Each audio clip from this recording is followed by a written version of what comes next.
Саламатсыңар балдар. География сабагы. Бүгүн биз сиздер менен жер жаратылышынын негизги өзгөчөлүктөрү жалпылайбыз балдар. Сабактын максаты өткөн бөлүм боюнча билимди жалпылоо жана бекемдөө. Карта менен иштөө. Планетардык рельеф формаларын атаңыз. Алар бири-биринин эмнеси менен айырмаланат?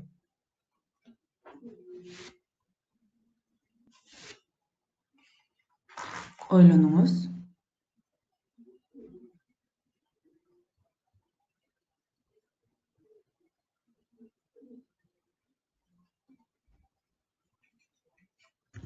Демек, ири планетардык рельеф формалары. Бул материктик кырлар. Демек, материктер. 3 катмарлуу материктик жер кыртышы менен биринин үстүнө бири коюлган. Океан түбүндөгү ойдуңдар. 2 катмарлуу океандык кабык менен биринин үстүнө бири коюлган. Рельефтин ири формаларын атаңыз.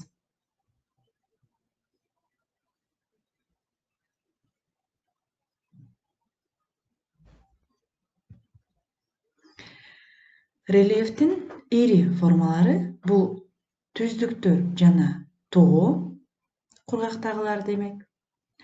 Океан түбүндөгү ойдуңдар жана суу астындагы кырка тоолор.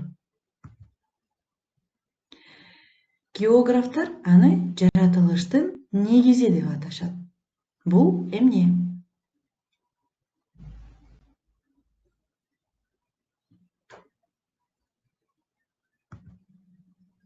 Ал рельеф.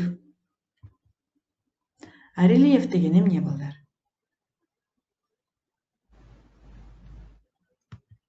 Рельеф жер бетинин бир катар аңгыл дөңгүлдөрүнүн жыйындысы. Жердин түзүлүшү жана өнүгүү тарыхын изилдөөчү илим.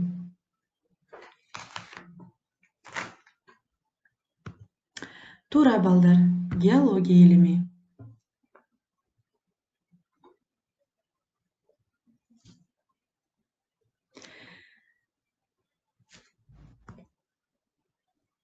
Негизги тектоникалык структураларды атаңыз.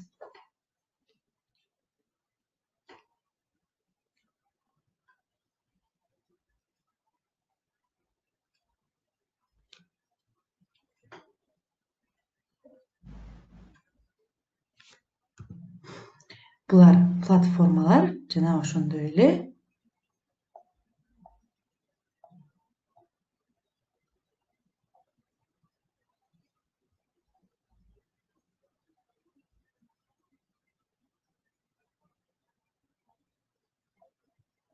жана плиталар. Биздин планетанын геологиялык жашы канча? Бул убакыттын ичинде эмне түзүлдү?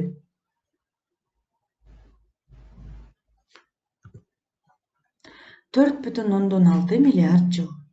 Бул убакыт ичинде ядро, мантия жана жер катмары пайда болду. Платформа деген эмне?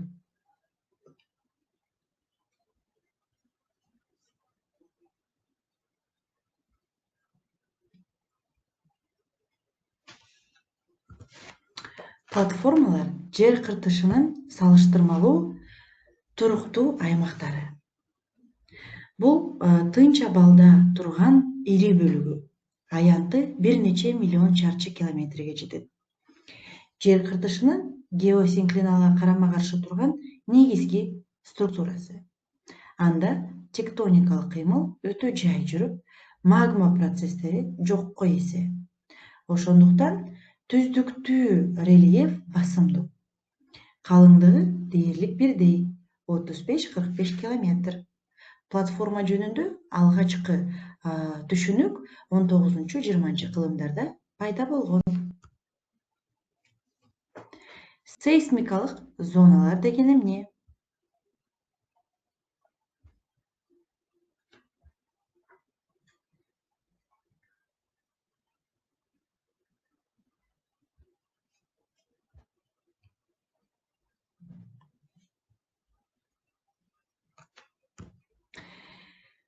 Сейсмикалык зона жер кыртышынын кыймылдуу зоналары.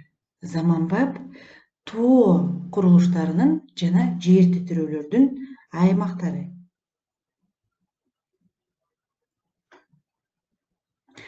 Сейсмикалык зоналар бул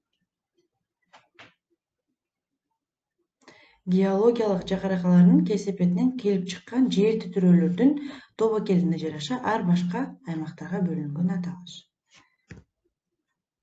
Келип чыгуусу боюнча тоо тектери магмалык, чөкмө жана метаморфтук болуп бөлүнөт. Минералдарды изилдей турган илимдин аталышы.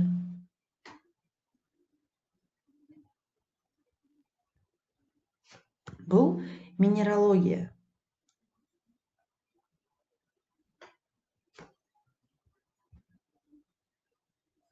Минералогия бул демек минералдардын химиялык составын, физикалык түзүлүшүн, пайда болушун, жаратылыштагы ордун жана өзгөрүлүшү жөнүндөгү илим. Геологиянын бир тармагы. Минералогиянын негизги багыттары кен байлыктарды табуу, аларды комплекстүү түрдө тармактарына пайдалануу, физикалык касиетине карата минералдарды ажыратуу, пайда болушун, топтолушун, пайдалуу бирикмелерди бөлүп алуу технологиясын жана экономикалык шарттарын аныктоо. Тоо тектерин изилдөөчү илимдин аталышы.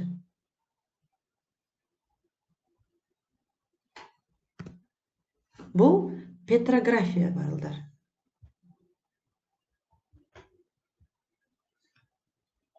Петрография деген эмне?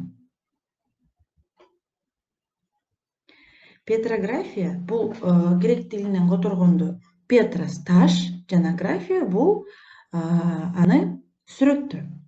Тоо тектер жөнүндөгү илим геологиянын бир бөлүгү. Тоо тектердин минералдык жана химиялык курамын, структурасы менен текстурасын, жайгашуу шарттарын, таралуу закон ченемин, жер кыртышы менен жер бетиндеги өзгөрүшүн изилдейт.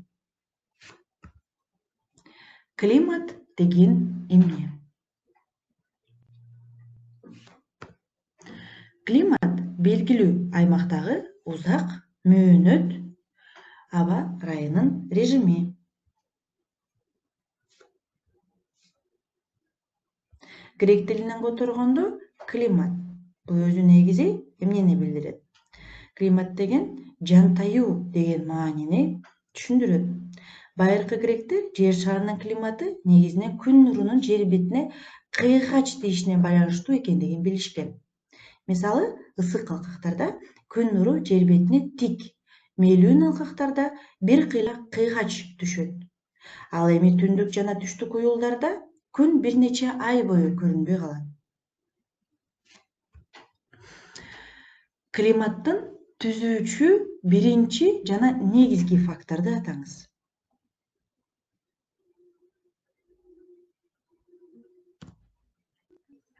Күн жылуулугунун агымы климатты түзүүчү биринчи жана негизги фактор болуп саналат.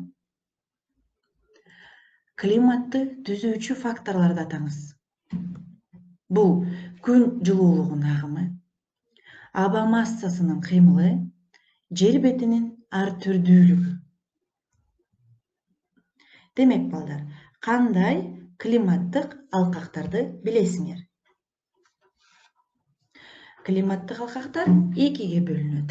Булар негизги жана өткөл климаттык алкактар. Негизги климаттык алкактарга бул экватордук, тропиктик, мээлүүн, арктикалык жана антарктикалык кирет.